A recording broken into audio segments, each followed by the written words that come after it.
WHO द्वारा Covid की मौतों पर डेटा जारी करने के एक दिन बाद आरोप प्रत्यारोप का दौर शुरू हो गया है। कोविड से मौतों का आंकड़ा केंद्र के दावे से लगभग 10 गुना अधिक है।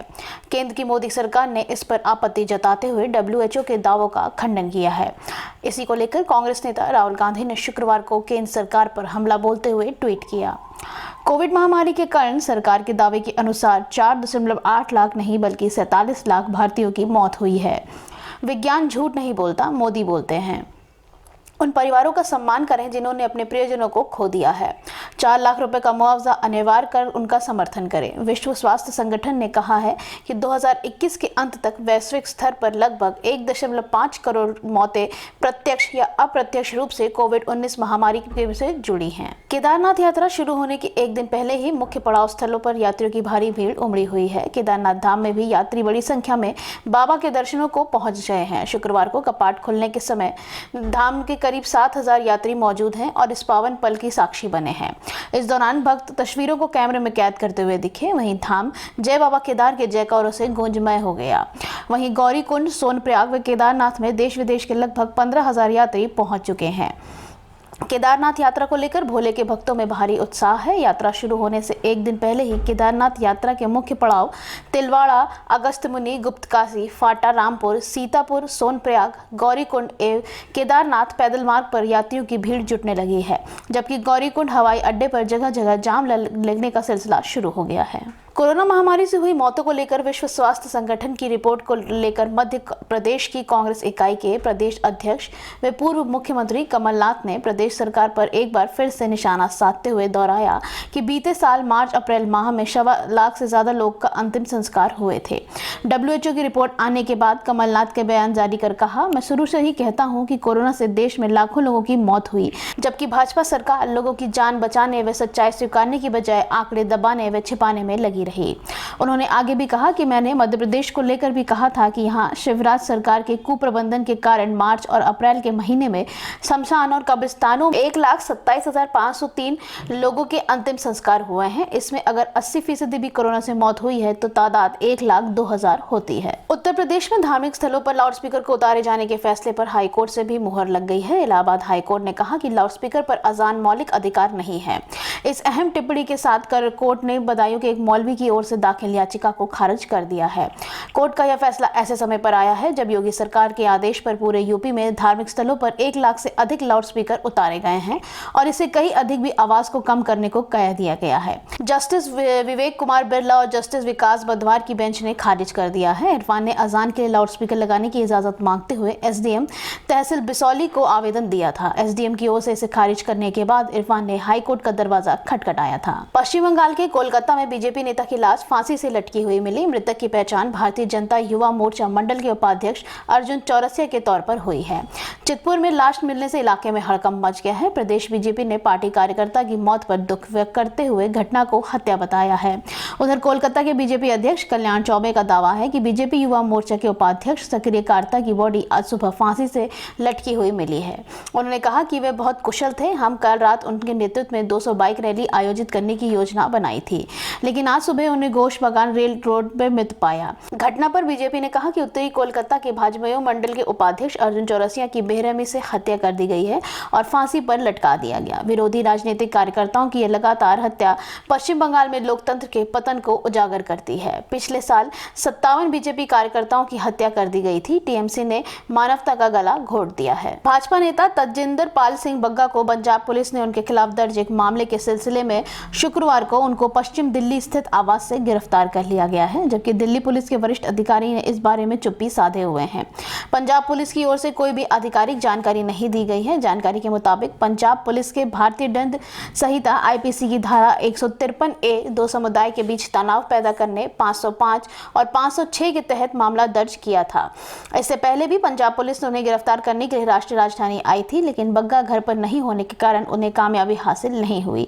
उन्हें मोहाली ले आया जा रहा है। भारतीय जनता पार्टी के नेता और केंद्रीय शिक्षा और कौशल विकास मंत्री धर्मेंद्र प्रधान ने अचानक से बिहार के मुख्यमंत्री नीतीश कुमार से मुलाकात की।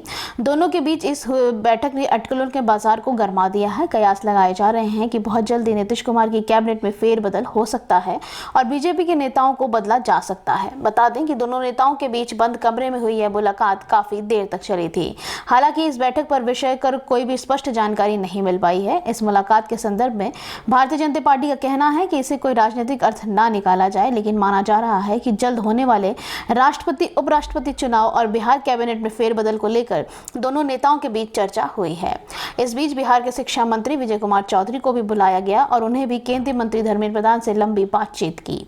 बता दें कि बिहार की एनडीए सरकार में खराब प्रदर्शन करने वाली बीजेपी कोटे के नेताओं पर गाज गिर सकती है और उनकी जगह कई नए चेहरे को लाया जा सकता है। उत्तर प्रदेश के वाराणसी में स्थित ज्ञानवापी मस्जिद परिसर मामले में आज से वीडियोग्राफी और सर्वे का काम शुरू हो रहा है। काशी विश्वनाथ मंदिर से सटी हुई ज्ञानवापी मस्जिद या वीडियोग्राफी सिविल कोर्ट के आदेश के बाद हो रही है। इसे लेकर वाराणसी पुलिस अलर्ट पर है और इलाके पर भारी संख्या में पुलिस बल तैनात कर दिया गया है। बता दें कि मस्जिद के तहखानों का सर्वे 6 मई की दोपहर 3 बजे से सूर्यास्त पर होगा। अनुमान के मुताबिक इसमें 3 से 4 दिन का समय लग सकता है और इसकी रिपोर्ट 10 मई को सौंपी जाएगी। मस्जिद के सर्वे से पहले मुस्लिम पक्षों ने ऐतराज जताते हुए कहा है कि सर्वेक्षण और वीडियोग्राफी के लिए किसी को भी मस्जिद के अंदर नहीं घुसने दिया जाएगा। इसे देखते हुए जांच अधिकारियों ने सुरक्षा की मांग की थी। बीजेपी नेता तेजिंदर पाल बग्गा की पंजाब पुलिस द्वारा गिरफ्तारी को लेकर कुमार विश्वास ने पंजाब की आम आदमी पार्टी सरकार को निशाने पर लिया है। कुमार विश्वास ने पंजाब के सीएम भगवंत मान को पंजाब के लोगों को टैक्स से हासिल पैसे गलत इस्तेमाल नहीं करने की हिदायत दी। कुमार विश्वास का कहना है कि भगवंत मान को अपनी पगड़ी का मान रखना चाहिए। कुमार विश्वास ने ट्वीट कर तेजिंदर पाल बग्गा की गिरफ्तारी पर अपनी प्रतिक्रिया दी। उन्होंने लिखा, मेरे प्रिय छोटे भाई, खुददार पंजाब ने 300 साल में दिल्ली के किसी असुरक्षित तानाशाह को अपनी ताकत से कभी नहीं खेलने दिया। पंजाब में तुम्हारी पगड़ी का ताज सौंपा है, इसे बौन दुर्योधन नहीं है। पंजाब के लोगों को टैक्स के पैसों में उनकी पुलिस का अपमान मत करो, पगड़ी संभालो जट्टा। सुप्रीम कोर्ट ने समाजवादी पार्टी के नेता और रामपुर के विधायक आजम खान के एक मामले को लेकर इलाहाबाद का एक कोर्ट ने कड़ी टिप्पणी की है। सुप्रीम कोर्ट ने कहा है कि 88 से 86 मामलों में आजम खान को जमानत मिल चुकी है, सिर्फ एक मामले का इतना लंबा वक्त क्यों लग रहा है। कोर्ट ने यह कहा है कि 137 दिन बाद भी फैसला क्यों नहीं आ पाया। अदालत ने यह भी कहा है कि अगर इलाहाबाद हाई कोर्ट इस मामले में फैसला नहीं देगी तो हम इसमें दखल देंगे। अदालत ने इस मामले में 11 मई को अगली सुनवाई करेगी। आजम खान फिलहाल सीतापुर की जेल में बंद हैं। सुप्रीम कोर्ट ने इलाहाबाद हाई कोर्ट को फटकार लगाई। जस्टिस एल नागेश्वर राव और जस्टिस BR गवई की बेंच ने कहा कि यह न्याय का मखौल है। ज्ञात हो कि सपा नेता आजम खान की जमानत याचिका पर गुरुवार को भी फैसला नहीं हो सका था।